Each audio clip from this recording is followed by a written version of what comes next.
and welcome back to the Ball Shed. We've got an Isuzu MU-X, Tommy and Dee's thing. Now, we've done a fair bit of gear on this vehicle for these guys, so I wanted to run you through what we've done, what they kind of use it for, what we wanted to achieve for them. So let's start at the front, shall we, as we kind of always do. We've got an AFN Bull Bar. These things are rather sleek looking. I do like them. So the AFN's got a cool little DRL feature here, as you can see, fog light retention as well.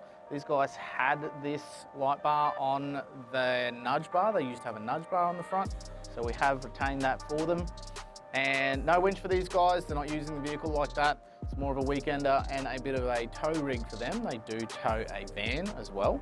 So AFN for a bit of protection at the front. Still on the bar work, GME XRS has gone into the vehicle, and we have run a pass-through switch down at the bottom section of the dash there for these guys, so they can plug the handpiece in when they are utilising it.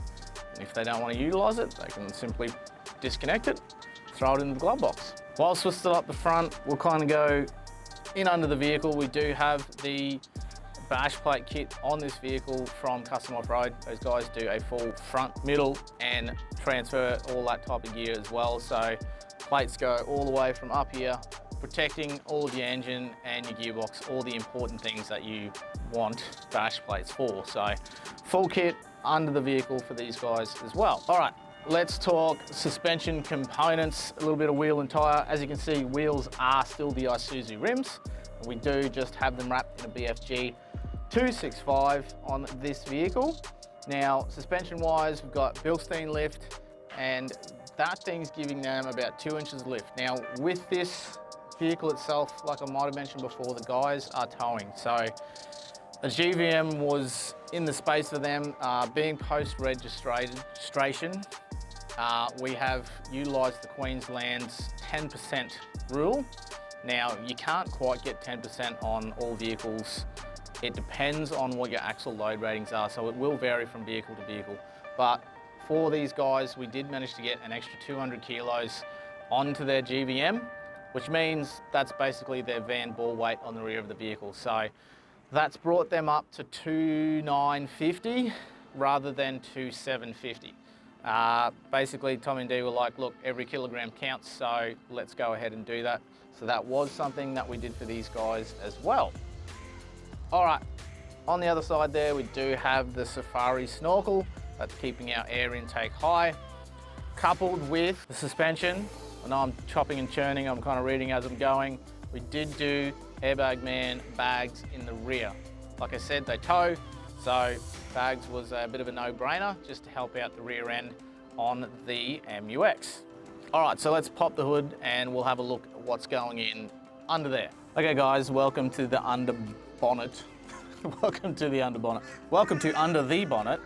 Right, it's a little bit of a mission getting everything in here, but if you do it all at the same time, it makes it a little bit easier, which was good for us because we obviously did.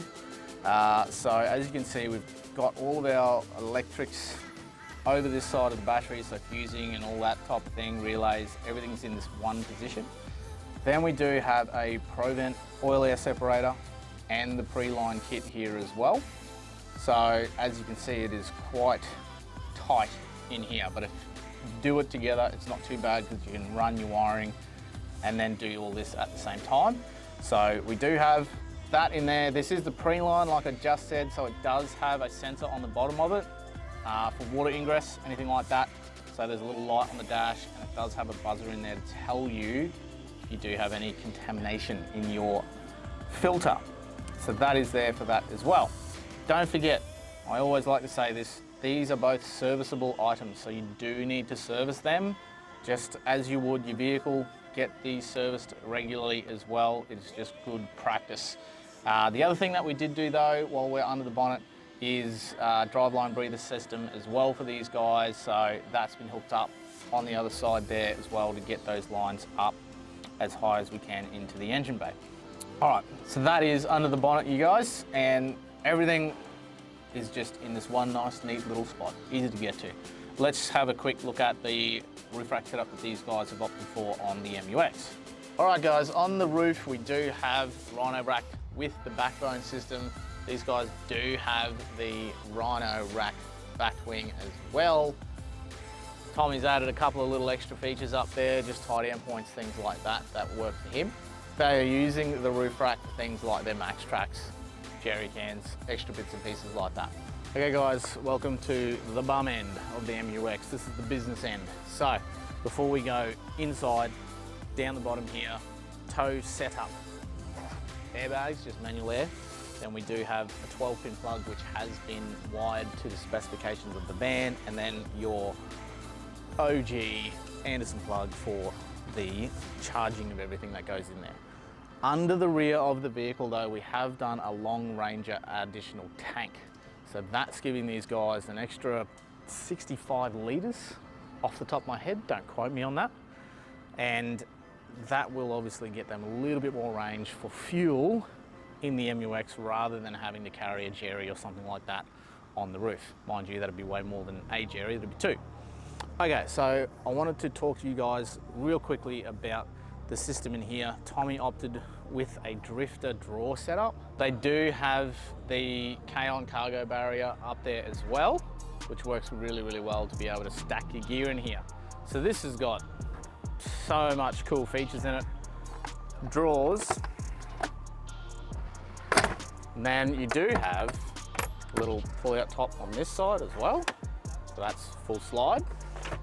And then you do have a table here which can act as a bench, or you can pull it all the way out. It's got legs underneath it and everything. So pretty cool drawer system.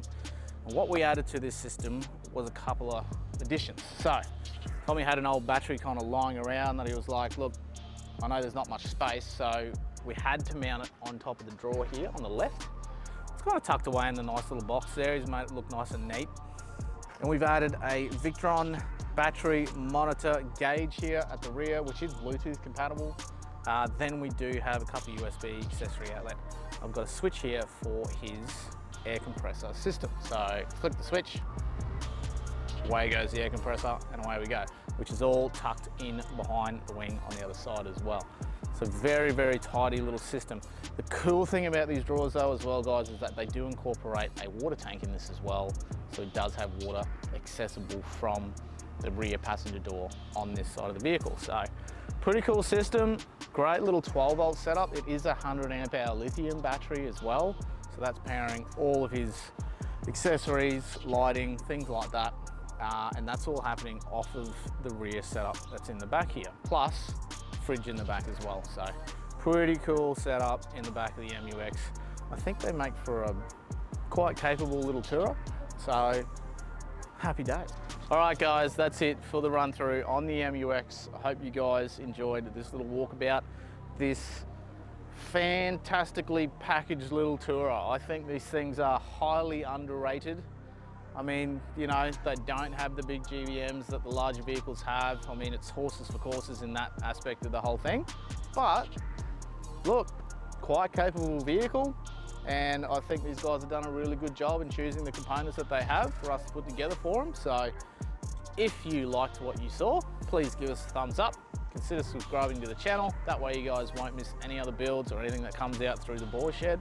And if you guys are interested in anything like this, please, in the description below will be our number and it'll be our email as well. Contact us and we will do our best to help you out. All right guys, that's it from me.